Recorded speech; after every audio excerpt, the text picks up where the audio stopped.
The Baltimore Ravens have had a pretty uneventful 2023 free agency up to this point, and we take a look at a post-week one free agency mock draft Monday for the Baltimore Ravens and more coming up next here on Locked On Ravens. You are Locked On Ravens, your daily Baltimore Ravens podcast, part of the Locked On Podcast Network, your team every day.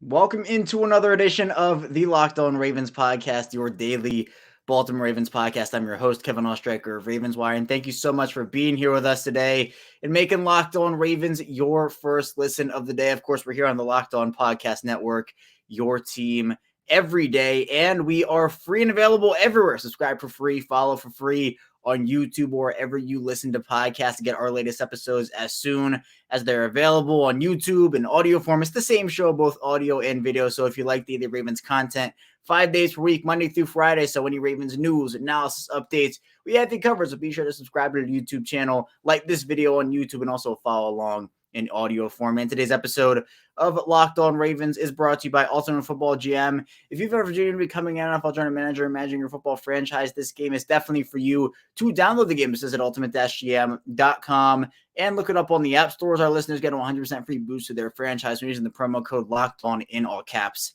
in the game. And we're back. It is another week of Locked On Ravens, another week of free agency across the NFL. Now, the legal tampering period started a week ago today at 12 p.m. Eastern time, and the Ravens, to this point, at the time of this recording, have not done a whole lot. They've re-signed a couple of guys. They've seen a couple of guys leave for other opportunities.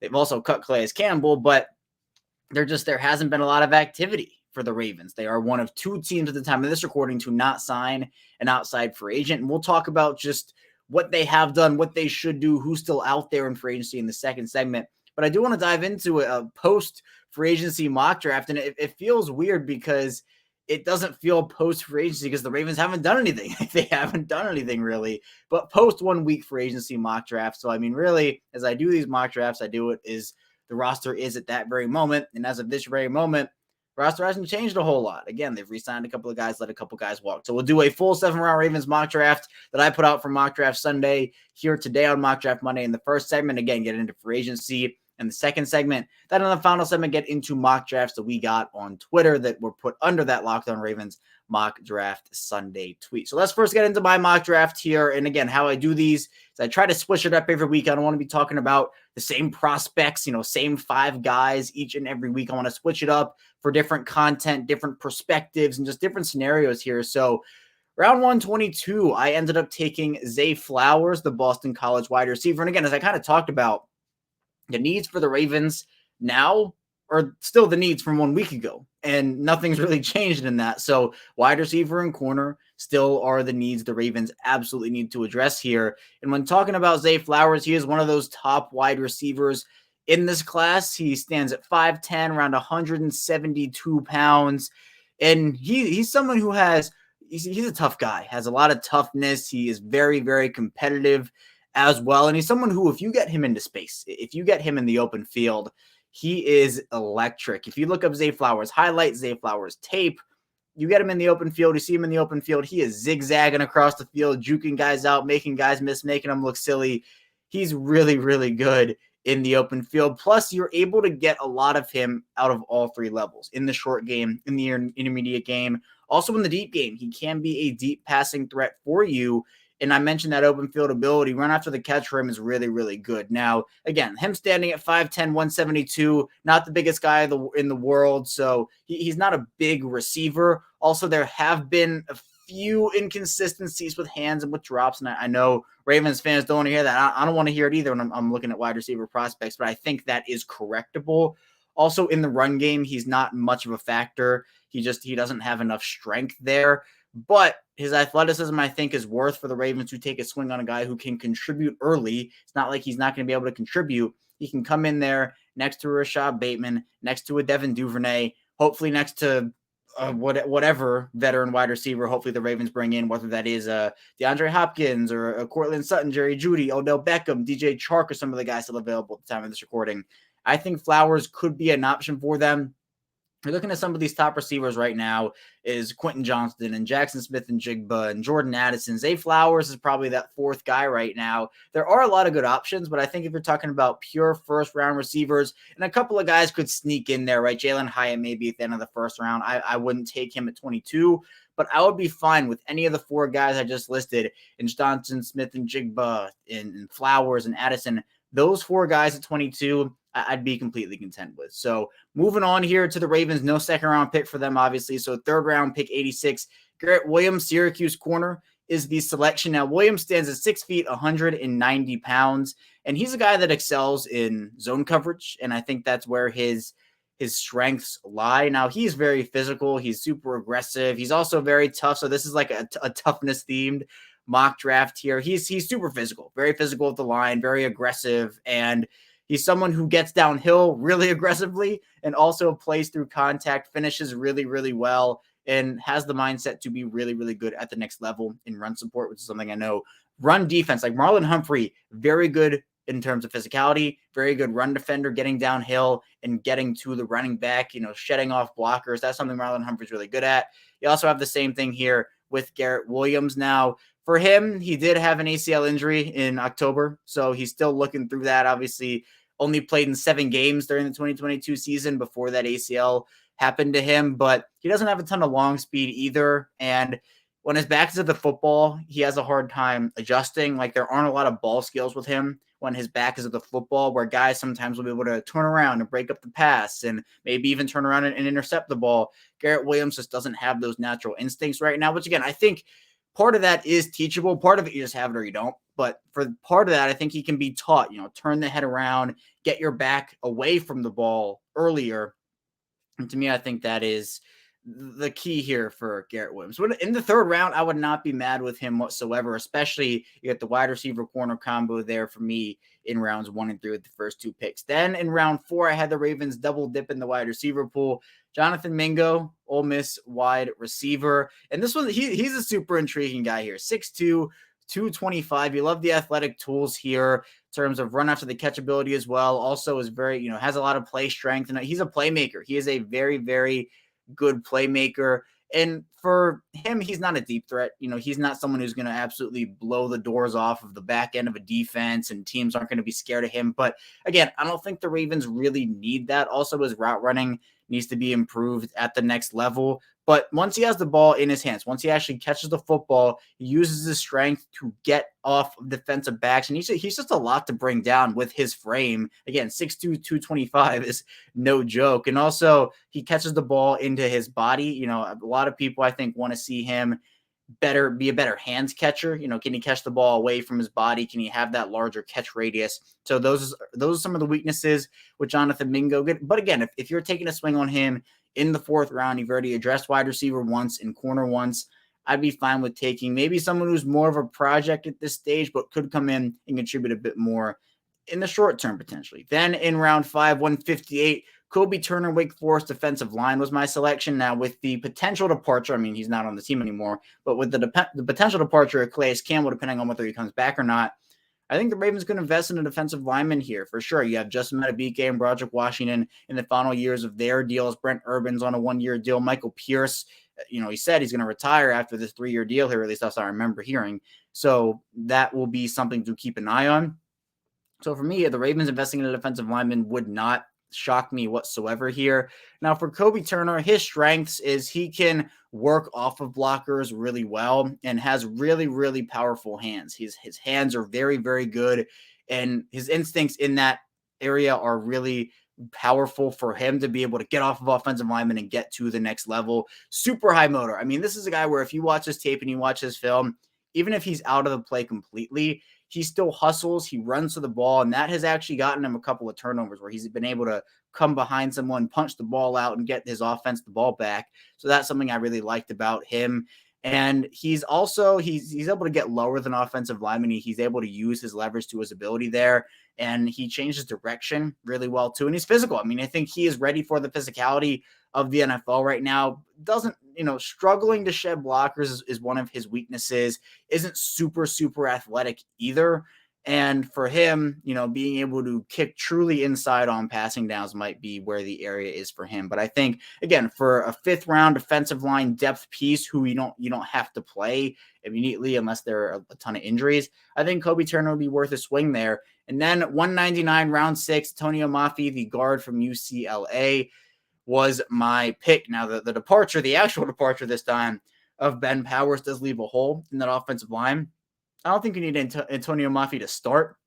You're probably looking at Ben Cleveland, maybe a veteran, maybe a higher draft pick. But in terms of interior offensive line depth, he is someone that I like. He has the power. He stands at 6'4", 355, so he is a massive guy. He's got the size. His anchor, it's very hard to move him off of the line. He's a very physical player, not very mobile and still pretty raw. It's going to be this is more of a project at this point, but that's what these later rounds are for. And the Ravens have had success developing some offensive linemen here over the course of their franchise history. Also has to work on some hand placement, but I think that is correctable. So I think I got a pretty solid deal here on this mock draft. Again, 2 wide receivers, a corner, you're looking at a defensive lineman, also offensive line depth in there too, so adjust both lines, wide receiver twice, and corner. I will call that a win for me. PFF gave me an A, so I will take that A grade with flying colors here. But coming up, we'll be talking a bit about how the Ravens can continue their free agency and maybe be a bit more aggressive and maybe pass free agency, maybe with flying colors here over the course of the next couple of days. So be sure to stay tuned. So lots to dive into on Locked On Ravens. But first, this episode is brought to you by Ultimate Football GM. And you've heard me talk about this mobile game map. And if you've ever thought you'd make a good GM, you have to give this game a try. It's not as easy as you might think to create a dynasty. And when you play Ultimate Football GM, you get to control and manage every strategic aspect of your team as you play through seasons, lead your team to glory through trying to build a historic dynasty. And there are so many things you can experience in Ultimate Football GM. And it really is a lot of fun because any good or bad decision you make, it can have consequences, good or bad consequences to your franchise. And once you download it, you don't even need any Wi-Fi to play it. And so you can play with your friends or your family and play it today because Ultimate Football GM, you're responsible for controlling the destiny of your franchise by hiring the right coaches and coordinators, managing all the finances, including negotiating player salaries and terms. You also navigate your franchise through free agency, the draft, injuries, player personnel issues, and all the ups and downs of a season. All this in a challenging and realistic game world. Ultimate Football GM is completely free and playable offline. Play on the go as you want and when you want to. Locked On Ravens listeners get 100% free boost to their franchise using the promo code Locked On with no caps in the game store. That's Locked On with no caps. So make sure to check it out today. It's down in the game stores at ultimate-gm.com or look it up on the app stores. That's ultimate-gm.com. Ultimate Football GM. Start your dynasty today. We return here to our second segment of Locked On Ravens here on Monday, 3/20. Kevin Oestreicher still here with you. Thank you so much again for tuning in with us today on Locked On Ravens, making us your first listen. I always do appreciate the support here. Be sure to subscribe on YouTube, follow along in audio form for free, no money involved. You can hit that subscribe button anywhere you get your podcast, including in video form for free. But let's not talk about the Ravens because it's free agency and we haven't really seen any movement. Not a lot of movement from the Ravens. Only re-signings there. Again, one of 2 teams at the time of this recording to not sign an outside free agent. Just the Ravens and Jacksonville are in that category right now. And when talking about what the Ravens have done, they've re-signed Geno Stone. They've re-signed Justice Hill. They've re-signed Delshon Phillips. They did that on Sunday yesterday. They've also brought back a couple of other players over the course. Brent Urban was earlier and Darryl Worley was earlier. But there hasn't been a lot for them. I mean, they bring back Nick Moore, also the long snapper, but they lose Ben Powers, they lose Josh Oliver, they move on from Calais Campbell. Tristan Colon goes to the Jets, the New York Ravens, as people call it over there. So on paper, you look at that, and the Ravens are currently a worse football team than they were at the start of free agency. And I think people are a little concerned about that because you look across, we'll just talk about the AFC North right now. The Bengals have added Orlando Brown Jr. and they brought in Nick Scott from the Rams, and they've been able to kind of maneuver their offseason the way they've wanted to after I know a lot of fans there were worried about, they lost Jesse Bates and they lost Von Bell and they lost Hayden Hurst, and it still looks like they could create more cap space over there in Cincinnati. And the Ravens can do that too. It's not like their offseason is completely sunk here. The Steelers, They go out there, they get really solid offensive line depth. They bring in Patrick Peterson as a corner because they lose Cam Sutton to the Lions. So they've been doing some stuff over there in Pittsburgh. They get Cole Holcomb as well, an inside linebacker who's a solid guy for them. Then Cleveland, Juan Thornhill, Dalvin Tomlinson, all these players over there. And, it's like each team in the AFC North has made somewhat of a big move. I mean, I think Orlando Brown's a big move for Cincinnati, Juan Thornhill, Dalvin Tomlinson for Cleveland, and then Patrick Peterson is a pretty solid move for Pittsburgh there. So then the Ravens, they just haven't done anything. And again, a lot of this just ties back to Lamar Jackson and everything that's going on with Lamar Jackson. And speaking of Lamar Jackson, actually, he's going to do an exclusive interview. He teased it on Instagram over the weekend, and everybody got super excited about it, where he's doing an interview with himself and his production team. And everybody started saying, oh, it's with himself. It's going to be, him asking the questions and him answering the questions. And EDC Burner made a funny picture, and I think Robert Griffin III retweeted it. Lamar did too, of Lamar talking to Lamar. So shout out to EDC Burner for that one. That was a funny one, and it got a lot of traction over there too. And it'd be funny if that was how it was. Like, it's almost like the decision style with LeBron, where that's what I put out. I said, this is what I want for this interview, but not take the Miami part out. LeBron obviously left Cleveland to go to Miami. I don't want Lamar leaving Baltimore to go somewhere else. I hope it is my next chapter is I'm staying in Baltimore. Let's do this thing. Let's win a Super Bowl, this, that, and the other. But I doubt there's going to be a lot about the contract in there. Maybe there'll be a couple of questions, but I don't think this is going to be an interview where he announces anything.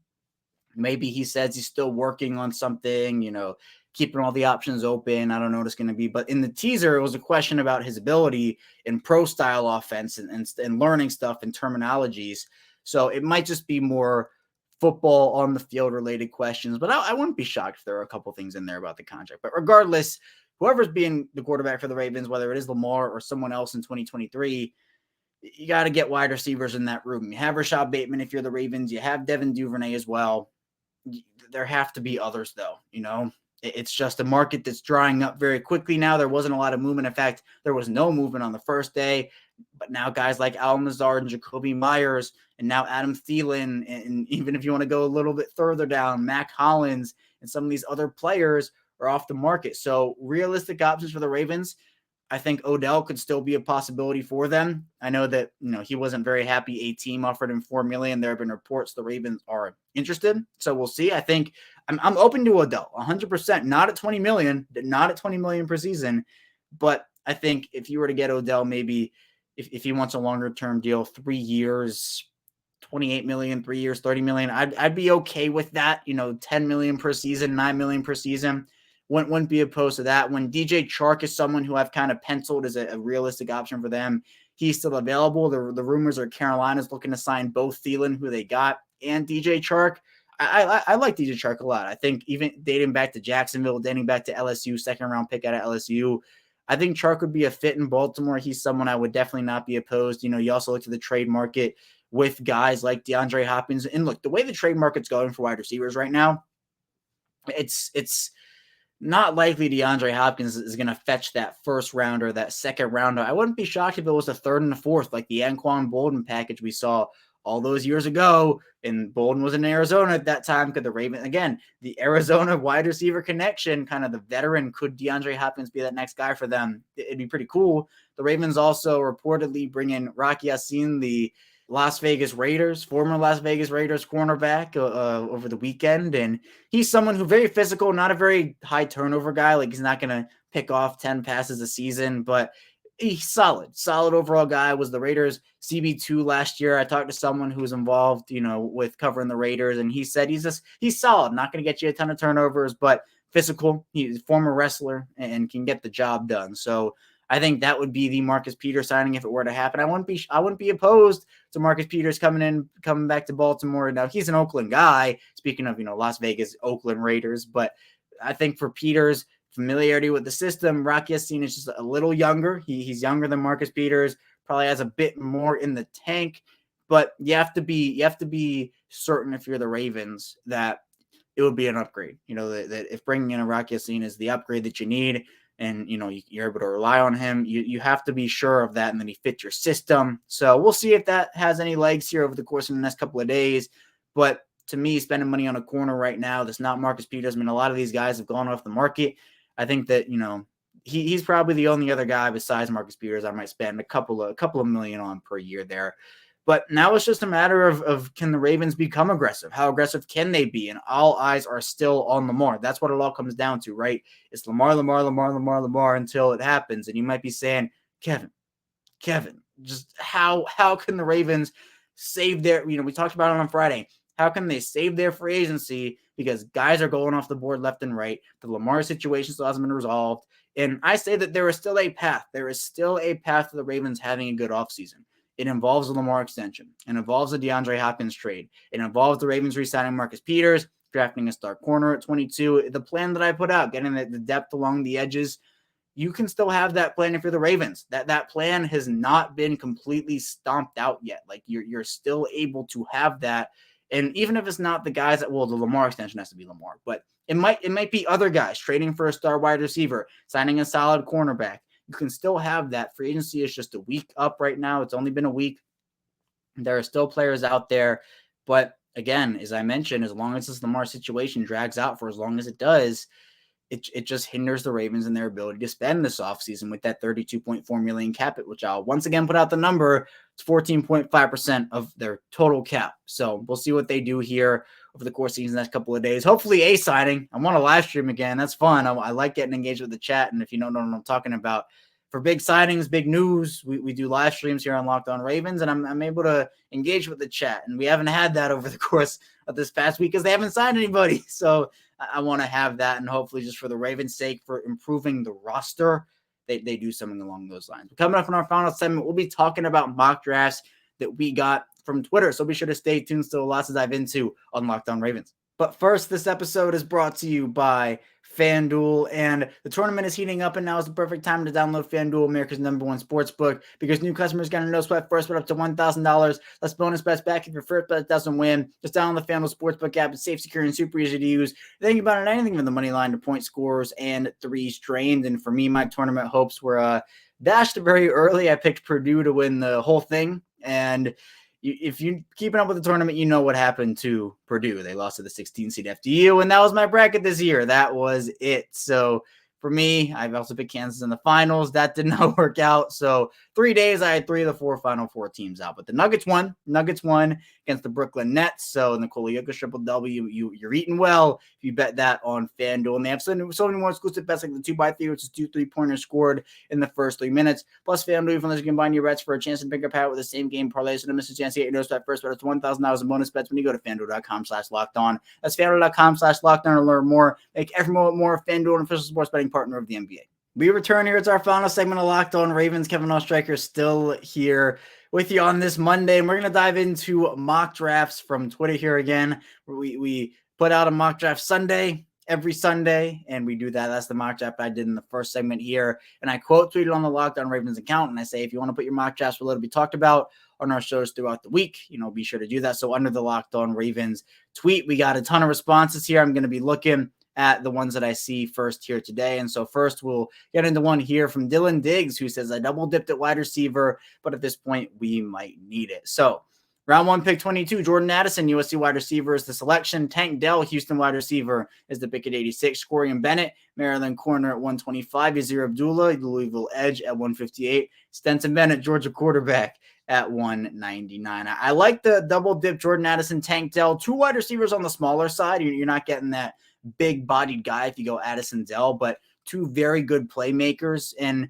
the Ravens, I do think need a big-bodied guy, but if you can get that in a DeAndre Hopkins or someone in free agency / trade, I think I'd totally be cool with this. And then Jacorian Bennett is a guy where maybe if you bring back a Marcus Peters, you can bring in a Jacorian Bennett as well to be able to not maybe contribute a ton right away, but I think it's solid here. Then Yazir Abdullah is one of the guys I really like. He's one of my guys in the draft here in 2023, so I like that pick. And Stenson Bennett, again, the Todd Monken connection almost feels inevitable. He's going to get taken by the Ravens, but this is an intriguing one here.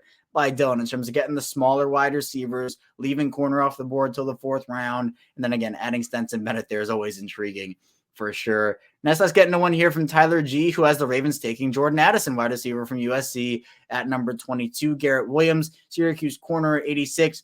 Isaiah McGuire, Missouri edge at 125. Jacorian Bennett, Maryland corner at 158, and Dylan Horton, TCU edge at 199. So Jordan Addison, again, this is double dipping at corner, though. You have Garrett Williams and Jacorian Bennett plus Jordan Addison there. The edge position, too, I'd say a sneaky need for the Ravens. You know, they have Odafe Owe, they have David Ajabo, Tyus Bowser. Other than that, though, are they bringing back Justin Houston? Are they bringing in somebody else? That's the key question here. So edge, I wouldn't be shocked if the Ravens take a mid-round edge player. And this is actually, you know, Tyler double dips here, 2 edge. I'd probably go only 1. Maybe I'd use the other pick on another wide receiver, or defensive lineman, or a running back or something like that. But I like Addison and Williams, that 1-2 punch there. Jacorian Bennett, getting him in the 5th round would be amazing. I think he's probably going to be a 3rd-round player at this point based off his combine. But you take what the mock draft simulator gives you here, and Tyler does just that. Next year, we have one from Kiran Patel, who has the Ravens taking Brian Branch, Alabama safety, defensive back at 22. Tyler Scott, Cincinnati wide receiver at 86. Jacorian Bennett, Maryland corner at 158. And then the Ravens get 179 here. They get DeAndre Hopkins at 179. For a fourth 125 overall, a 3rd in 2024, and a 4th in 2024. That's solid. I'd say that's a solid trade for Hopkins. I'd do that personally. Get a 6th round back there too. So 179, Luke Haggard, the Indiana tackle, is the pick, and O'Shawn Mathis, the Nebraska edge, is the pick at 199. So in this scenario, you're getting a wideout in DeAndre Hopkins. You're getting an all around. I think Ravens Twitter, Ravens fans would lose their mind if the Ravens took 2 safeties with their first picks in back-to-back years. Brian Branch is more of a defensive back than a safety. He can play all over the field. But again, the point remains where wide receiver, I like Brian Branch a lot. Like as a prospect, I really, really, really, really like Brian Branch, but he doesn't fill an immediate need for them, whereas a wide receiver or corner would. Now, you can essentially potentially say, yeah, well, the Ravens are getting, let's say, DeAndre Hopkins is their 1st round pick, and then they get another one in Brian Branch, and then Tyler Scott, who's intriguing. Although corner is left pretty bare here with Jacorian Bennett. So, like I said with the last one, maybe you're signing a Marcus Peters or Rock Ya-Sin or something like that to be able to fill that void. But it's interesting. It's an interesting class here in terms of some of these versatile options. Brian Branch is definitely one of those guys. So this is a solid mock draft. I think Brian Branch, I wouldn't be as mad as some people with Brian Branch, but I do understand like corner here would be pretty left out to dry, which Jacorian Bennett is the only guy. But Brian Branch can play a little bit everywhere, so I do understand the vision. Then let's do one here from Gabe Iacovone, who says this would be if the Colts sign Lamar off the tag, and then the Ravens get 2 first. So Lamar gets traded to the Colts, the 4th overall pick in a round 1 in 2024. Anthony Richardson, the Florida quarterback, is the pick at number 4. Then the Ravens trade down from 22 here, give that to Jacksonville for 24 and 88. To move down 2 spots, that's good value. Deontay Banks, Maryland corner at 24. Carl Brooks, Bowling Green edge at 88. Jonathan Mingo, Mississippi wide receiver at 125. Kobe Turner, defensive lineman from Wake Forest at 158, and Antonio Mafi, UCLA guard at 199. And then you might be wondering, well, what happened to 86? 86 got traded for Jerry Jeudy. So, okay, you got Anthony Richardson and Jerry Jeudy as your combo for the future. Rashad Bateman there. Deontay Banks is your 1st round stud corner. Jonathan Mingo, yeah, that's a project. Actually, Mingo, Turner, Mafi were my 3 at the end of that mock draft. So I like that vision from Gabe here. And this is a good one. I like this one. You're getting the 2 picks for Lamar, so you have the round 1 in 2024. And yeah, I'd say a solid overall draft here because you're getting the quarterback of what hopefully is a quarterback of the future, stud corner, Jerry Jeudy, who's still a very young wide receiver, and I think can do a lot for this team. And yeah, I think this is a really good one here from Gabe. And then finally, we'll do one here from Nicholas, who says the Monken special. All right, we have Deontay Banks, Maryland corner at 22. Jamie Robertson, the Florida State safety at 97. The Ravens trade 86 for 97, 118, and 234. Jonathan Mingo, Mississippi wide receiver at 118. Moro Ojomo, the Texas defensive lineman at 125. Azir Abdullah, Louisville edge at 158. Stetson Bennett, Georgia quarterbacks, the Monken special at 199. And Jerome Carvin, the Tennessee guard at 234. So Deontay Banks is stud corner here. The interesting thing here is not having a wide receiver to 118 in Jonathan Mingo. So hopefully in this case, it's a DeAndre Hopkins trade or a Jerry Jeudy or Cortland Sutton or something like that, because taking 2 defensive backs in the first 2 picks here might be a little controversial to some people here. But then other than that, you get wide receiver at 118 with Mingo, who's I think a very good project, good upside guy there. Then you get defensive line, edge, quarterback, and guard, which again, depth around the edges on the defensive line, on the offensive line, and obviously a potential quarterback there for Tom Monken with his Monken special. So good mock draft here from Nicholas. Again, I might switch, positionally, wide receiver at 97 and then safety at 118, but that's just me, just because I would want to have that position shored up. I think for me, 4th round is the absolute max round I would have a wide receiver. Mingo is a 4th rounder, but preferably I'd have that, corner wide receiver duo taken in those first 2 picks there, especially if there's no trade on top. So that's all I have for you here today on Locked On Ravens. Thank you so much for tuning in today. Again, thank you so much. And be sure to like this video, subscribe on YouTube, follow along in audio form for free. When we get back here tomorrow, it's more Ravens talk from us. So be sure to stay tuned for that, and I'll see you right back here tomorrow.